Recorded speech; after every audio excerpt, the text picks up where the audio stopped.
Have you ever felt it? That hollow, relentless ache deep in your bones, the kind that whispers day after day that you're behind in a race you never even agreed to run. At first, it's just a faint hum in the background of your life, easy to ignore, easy to outrun for a while. But then it grows louder, heavier, until it feels like every breath you take is just another gasp in a chase you can't seem to quit. You're running, always running after peace that feels like home but never quite arrives. After love that feels real in stories but elusive in your hands. After clarity that always seems just one revelation away. After the validation you crave from others, from the world, from the mirror. And the faster you run, the further the horizon stretches, mocking you with its distance. Every desperate step says, I'm not there yet. Every sleepless night, every sacrifice, every compromise in the name of progress, all of it widens the gap. And still, you run. Because what else is there? You tell yourself, just one more push, one more sacrifice, then I'll finally arrive. But do you? You chase moments of fleeting joy, stringing them together like fragile beads on a thread you hope won't break. You chase approval from faces that barely see the real you. You chase people whose hearts are set on paths you were never meant to follow.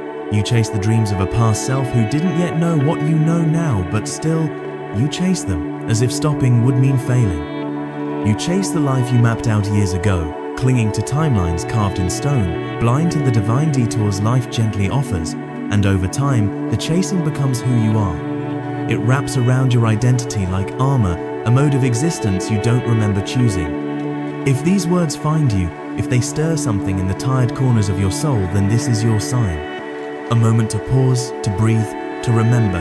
If you feel this ache, this exhaustion, this endless running, declare it. Write in the comments, I'm ready to stop chasing. Join others who are choosing, finally, to attract instead of pursue. Because the journey back to yourself starts the moment you stand still. But what if I told you the very law you've been living by is flawed? That the harder you chase, the faster what you want runs from you, not because the universe is cruel, but because it is precise. What you seek isn't rejecting you. It wants you. It aches for you. But the universe listens to energy, not effort. And every time you chase, your energy broadcasts a loud, unrelenting signal. I don't have it. I am lacking. I am not enough yet. Like a lighthouse sending out waves of scarcity, of incompleteness. This is the paradox no one teaches us. Chasing doesn't bring you closer, it pushes what you desire further away. Every frantic step screams separation. Every attempt to force an outcome creates distance.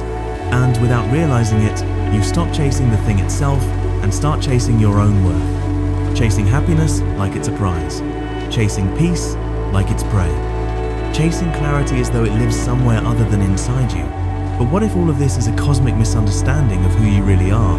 One of the most challenging parts of this sacred journey is that the act of stopping the chase, of letting go, initially feels terrifyingly wrong. It feels like giving up. It feels like failure. You have spent so many years, perhaps your entire life, running on this hamster wheel of effort, believing that your movement was your only value. You've been conditioned by the world to believe that your worth is measured in your productivity, your ambition, your relentless drive. You've been told that to be still is to be lazy, that to rest is to fall behind. You've spent so long trying to hold your entire world together with the sheer force of your will, that the idea of not chasing feels like letting everything crumble into dust. It feels like you are willingly letting yourself fall behind in the great race of life. Your mind, conditioned by this pattern, will start to scream at you. The old fears will surface with a vengeance. You'll start to ask yourself those painful questions. Am I being lazy? Am I just settling for a life that's less than what I could have? Am I missing my one and only chance? If I stop pushing, won't I lose everything I've worked for? But I am here to tell you, with every fiber of my being, that you are not falling behind. You are not settling. You are, for the first time, finally catching up to your true self. Because when you are always chasing, you are never truly present in your own life. You are living in a hypothetical future, 5 steps ahead of every conversation, mentally rehearsing every possible outcome, playing out every potential scenario in your mind. You are constantly preparing for a pain that hasn't even happened yet, bracing for a disappointment that may never come. And all of that exhausting mental and emotional effort, all of that forward projecting energy, disconnects you from the only point of power you ever have, the present moment. It disconnects you from your intuition, from your body's wisdom, from the gentle guidance of your higher self. It disconnects you from the profound, supportive, and loving moment that is already here, waiting to hold you, waiting to guide you, waiting to support you, if only you would let it. This is the hidden cost of the chase. It rewires your nervous system to believe a dangerous lie, that safety only comes when you are achieving, that love only arrives after you've earned it through tireless performance, and that rest is a luxury only allowed after you have completely and utterly depleted yourself. But the real truth, the one that will set you free, is that peace doesn't wait for you at some imaginary finish line. It lives in the sacred space you create for it when you stop sprinting toward things that don't need to be forced. And when you finally give yourself permission to just breathe, without trying to fix, win, or control anything or anyone, you begin to notice something you've never had the time or space to feel before. You realize you don't need to push life into alignment. Life starts to align on its own when you stop fighting it. You begin to develop a new sensitivity. You can sense what feels light and expansive in your body and what feels heavy and contractive. You start to hear the quiet, definitive no from your inner guidance system before your overthinking mind has a chance to talk you out of it. You stop grasping, and as you release your grip, things, people, and opportunities begin to arrive, not because you cleverly manipulated them into your hands, but simply because you finally made room. You see, chasing doesn't just exhaust your physical body, it creates a thick fog around your intuition. And when that fog finally begins to lift, you don't feel passive or weak, you feel a new kind of power emerging. It's not the aggressive power that comes from force, but the quiet, unshakable power that comes from clarity. It's the power that is born from finally trusting that you don't have to chase what you are already divinely aligned with. At some point on this new path, you will have a profound realization. Chasing wasn't just something you did, it was an identity you wore. It was who you thought you had to be to survive in this world. The productive one, the driven one, the one who relentlessly goes after what they want, no matter the personal cost. You wore this identity like a heavy suit of armor, believing it was protecting you. You told yourself, if I stop pushing, I'll lose everything. If I slow down, I will surely fall behind. But the truth that was hiding beneath all that noise was that you weren't running towards something, you were running away from something. You were running away from stillness. You were running away from the perceived emptiness, from the uncomfortable silence that shows up when there is nothing left to chase. Because when you stop chasing, you are finally, truly left with yourself. And if you have built your entire sense of worth on movement and external validation, this profound presence can feel like nothing at all.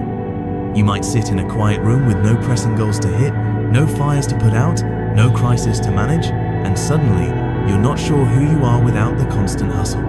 This is the critical moment. This is the moment most people panic and go back. They retreat to the familiar pain of the chase. They go back to the pressure, back to the meticulous planning, back to the need to prove themselves. Not because they truly want to, but because chasing is a familiar pain. It gives you a role to play. It gives you something to wake up and fix. It gives you a story to tell yourself and others. I'm working on it. I'm getting there. Soon, I'll be free. But freedom never ever comes from getting there. Freedom comes from the courageous decision that you don't have to run anymore. And so, slowly, you begin to rebuild. Not as someone who is constantly reaching, but as someone who is finally, gracefully receiving. You start to walk through life differently. You no longer grab for what isn't ready for you. You no longer argue with closed doors, understanding they are divine protection. You no longer cling to things, people, or situations that don't feel right, just because you're afraid of the void that letting go might create. You become someone who listens, not just to others, but deeply, reverently, to yourself. You trust your no, you trust your pause, you trust the sacred timing that once felt too quiet to believe in. And the beautiful, almost magical part is, when you are no longer desperate to chase anything, what is real and true for you finally has the space to find you.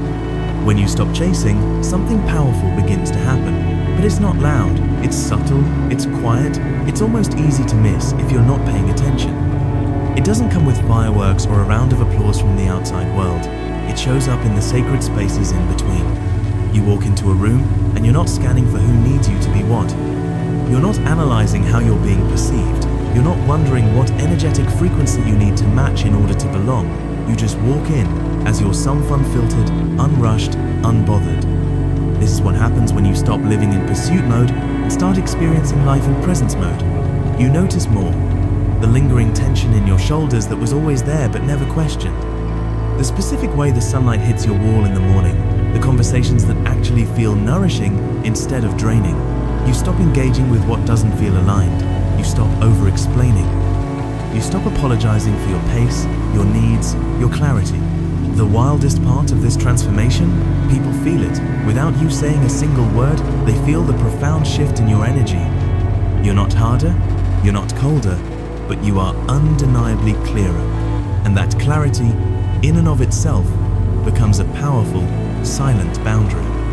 It tells the world, I am no longer available for what pulls me out of myself. You don't have to explain it, you don't have to fight for it.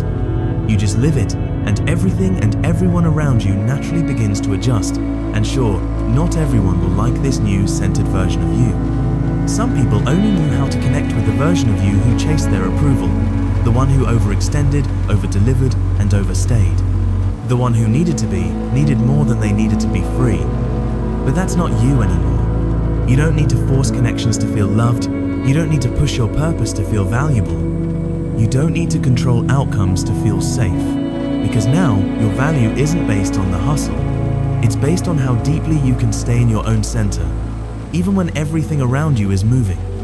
And from that sacred center, things begin to come. Not all at once, and not always in the way you imagined, but they come effortlessly, quietly, steadily, like they were just waiting for you to finally stop trying so hard to earn them. When you've stopped chasing for long enough, you start to understand something you couldn't see before.